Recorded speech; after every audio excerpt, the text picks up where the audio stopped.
What's happening, folks? Back with another reaction, back with a musical journey that has been waiting for some time. So I wanted to give a big shout out to great friend of the channel, Stan, who shared a number of CDs with me going back over a year ago now, and who has been very patient as I've gone through them in a sort of randomized way. Ultimately, we went through some Prince that he sent me, we've gone through some Thomas Dolby, but there's a great deal of other CDs waiting. And two of them are from a band I've heard of, but only vaguely, which is to say Cabaret Voltaire. Now this is a name that if you see it, surely you're going to remember. And having poked around online, my understanding is that this is a group from Sheffield in the UK, started in the first half of the 70s, though both albums that Stan sent me are from over a decade later. More on that in a moment.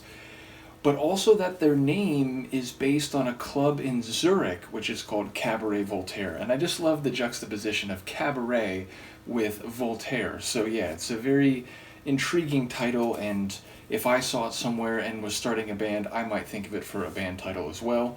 In any case, the first album we're going to go through is from 1987. It's called C.O.D.E. It is, in fact, written as an acronym, meaning there's a period after each one of the letters, but when I looked it up on Discogs, even though the cover is shown with it written that way, my understanding is that it's often written without the dots, without the period. So yes, I'm just going to read it as C.O.D.E. rather than C.O.D.E. And the other album that Stan sent is called Groovy, Laid Back, and Nasty, and that's from 1990. Now, I noticed on the Discogs master release for this album that there's like a proper album under that name as well as an EP.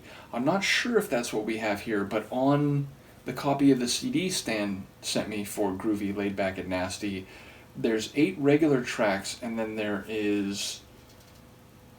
oh wait, it says 12, or 10, 11, 13. 10, 11, 12. Okay, sorry. It's like the numbers are written, like a 2 is written with the swirl in it, so I thought for a second it was a 3. In any case, the point is it's got 9 regular tracks and 3 bonus tunes, so we'll figure that out when we get to it. But as I said, we're starting first with the 1987 album C.O.D.E., and the opening tune on the album is Don't Argue. So it is a request, a command, maybe an entreaty, but either way it is an attempt to precipitate a particular behavior, or in this case, the lack of a behavior on the part of whoever is being addressed, meaning go along with it, don't cause problems, don't make this more difficult or complicated than it has to be, don't give me your perspective or your reasonings, don't argue, just take what I'm showing you or what I'm saying at face value or accept it wholesale. So yeah, it sounds like there's already a bit of conflict, or at least tension and alternative perspectives based on the phrase alone, though admittedly it is just a 2-word phrase and there's no additional context, and obviously I don't know any of their songwriting tendencies, so let's jump into it. This is Cabaret Voltaire, the first tune on the 1987 album C.O.D.E., and it is Don't Argue.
Wow, what an introduction. Industrial synth funk pop? I don't know if that's a phrase people use, but yeah, it had these like heavy metallic sounds and some noises that almost felt like arrhythmic or like in world, but also a bit of a funky groove to it, and that like string synth stab type melody that really had a bit of a intensity to it and a like industrial character. That synth bass, which had a real flutter and dynamic energy to it. I love the synth bass. And lyrically, I'm intrigued. Okay, so first we have the almost like dystopian public broadcast from speakers positioned strategically throughout a city type of like sampled vocal, and those seem to again be like an authoritarian regime seemingly telling people like not to get involved with other people, not to try to convince them of their views, and to be wary and like almost paranoid of everybody else. So to be in like your little self-contained box, which if you're an authoritarian totalitarian regime, you probably don't want people making too many connections that you don't micromanage and control ideologically, socially, culturally, politically, because that could be at some point an opportunity to foment dissent against you, or to create underground organizations that might militate against your totalitarian control. And even the lyrics seem to on some level be saying something similar, like don't talk about what you've gone without, don't talk about what's so, like basically just don't engage with other people. But also there's the like tension or dichotomy of like don't go out or something like that, but also that it's not right to stay in. Now don't go out, again, it's like don't be part of social networks, don't engage in social occasions where people might actually talk about things that are not allowed or are prohibited by the powers that be.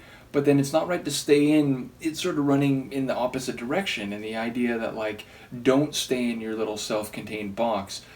But the idea of my advice is to carry a gun, that does again speak to this idea that you should be paranoid, you should be suspicious of other people, you shouldn't trust other people's motives or their goals or their interest, and thus you should essentially see everyone else as a potential enemy. It makes me think of the Matrix, like anyone that we haven't unplugged could potentially be an enemy, and so it feels like there's a similar paranoia where like the only precaution that you really should be taking is to carry a gun with you so that you can use a weapon on other people if you have to. Though maybe that could be about authorities, which like in the context of the Matrix, it's the idea that like if we're really going to resist this monolithic regime, then we have to recognize that even ordinary people who maybe don't want tyranny, they're so a part of this, and they've been so conditioned to be paranoid and so on, that they could actually cause problems for us. So you might need to use a weapon on someone even if they're not technically part of this authoritarian